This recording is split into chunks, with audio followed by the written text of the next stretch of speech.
Thank you for tuning in to WHID-FM. What has Islam done for me? Please subscribe. What was the turning point that made you realize that you wanted to and you were ready to become a registered member of the Nation of Islam? I'm going to say it was 2 points. It's funny, I probably never shared this story. I remember we had East Side Study Group over there on Barkley. On Barkley and was that North Avenue? North Avenue and Barkley Street. And I remember, growing up, I was always getting in trouble. For wherever it was, I was just a little hard-headed joke, just always getting in trouble. And I remember my mother sat me down, and I thank Allah again for my mother. When we would get in trouble, she would make us sit in front of our desk and write Supreme Wisdom over and over again. Oh, that was our punishment, write them over and over again until it stuck with us. But I remember at this time, she sat me down right in front of the lecture of the minister. And I'm mad, I ain't listening to the minister. I'm just mad about whatever happened. And the minister said, "What you mad about?" I looked at the screen. I'm like, hold on, I know he's not talking to me. What you mad about? He said, "You got everything that you need right there. There's no need for you to be mad." And I'm like, he got to be talking to me. So that was one thing that, not to be spooky, but I'm like, dang, it seems like the minister is addressing whatever's going on right now. And another turning point in my life was when I was around 14.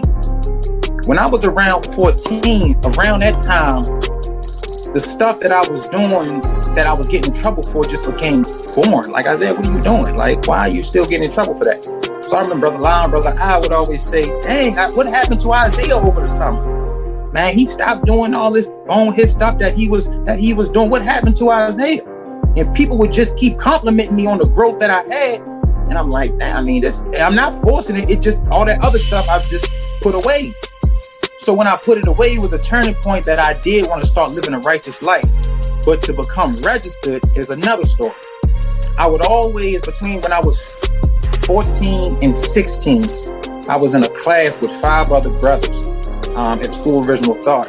And all of them were studying.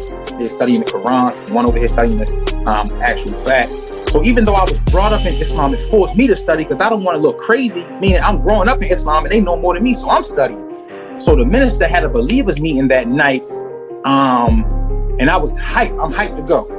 So I'm in the van with my father, and he lets me out first, and then he goes around the back of the mosque to park.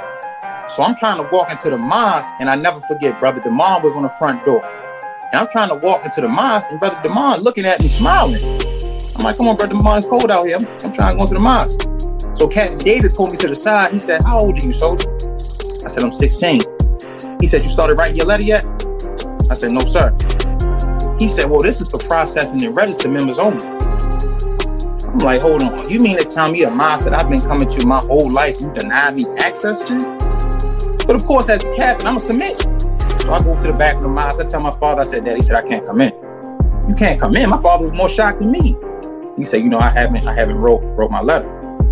So he went just like that. He said, "Come on." Got in the van, took me back to the house. I wasn't that frustrated, but I could tell he was. And I could tell my mother was as well. But that's next Sunday. It's funny, I couldn't come to the mosque on the believers meeting, but I could hold posts. So I'm right there, I'm on posts on lobby posts, and Captain David walks by. He says, "Why so?" I'm like, "Oh, yes, sir." Because I had to realize that I can't go off the merit of my mother or my father. I have to do this for myself. So that immediately forced me to write my letter. Even though I got some of the worst handwriting in the world, I was practicing every single day. I know I done went through about 400 letters, but I wasn't stopping until I got that letter perfected. And I sent it in, it passed on its first time. And then when it was time to recite, I already knew.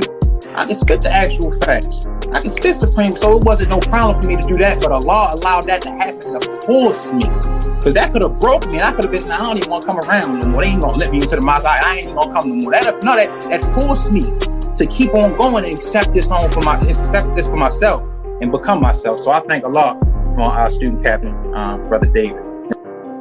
How has Islam prepared you for fatherhood?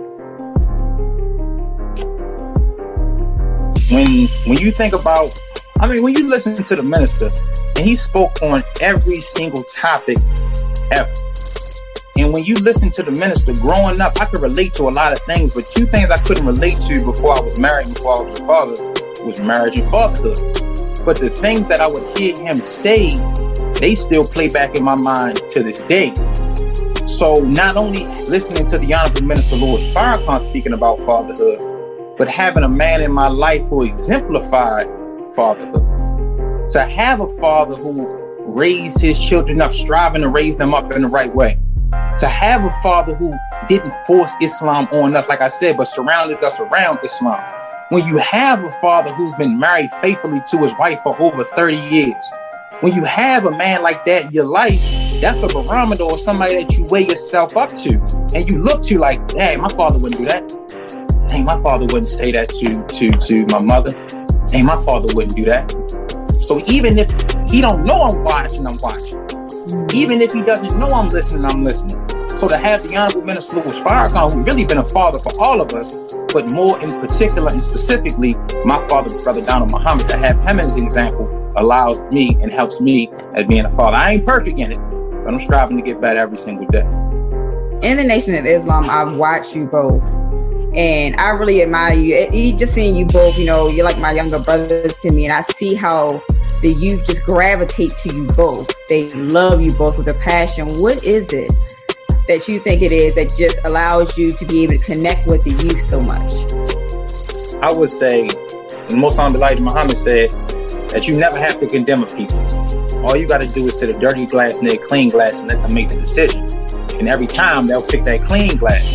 Like Brother Jihad said, just striving to be an example, but also having a proper understanding of the plight that they're going through. When we see these young men act out and display these behaviors, that's not just by happenstance. That had to start from somewhere. So the Most Honorable Elijah Muhammad teaches us that if we want to understand the nature of a thing, we would have to go back to the origin of a thing. When you see a young man acting out, you got to go back. Does he have any male role models in his life? Is he raised by a single mother? What type of neighborhood is he from? Where is he from? So I always think about, the line, it takes a certain type of man to teach, to be far from the hood, but understand the streets. We got to understand what these children are going through. And then once you understand it, you can tap into it. And not only can you tap into what they're going through, you tap into the God that's inside of them. So when you get past all of that persona, that tough persona, they think they thugs or they pill poppers and they didn't know. You are absolute God. So when you speak to the God inside of them and you call, what's up, young brother? How you feel, soldier? That's what's going on with you, king? And when you start calling them that, they're not going to allow nobody to call them a nigga. They're not going to allow nobody to call them a dummy or a stew. Like, that's below me. I'm a king. I'm a God. I'm a soldier.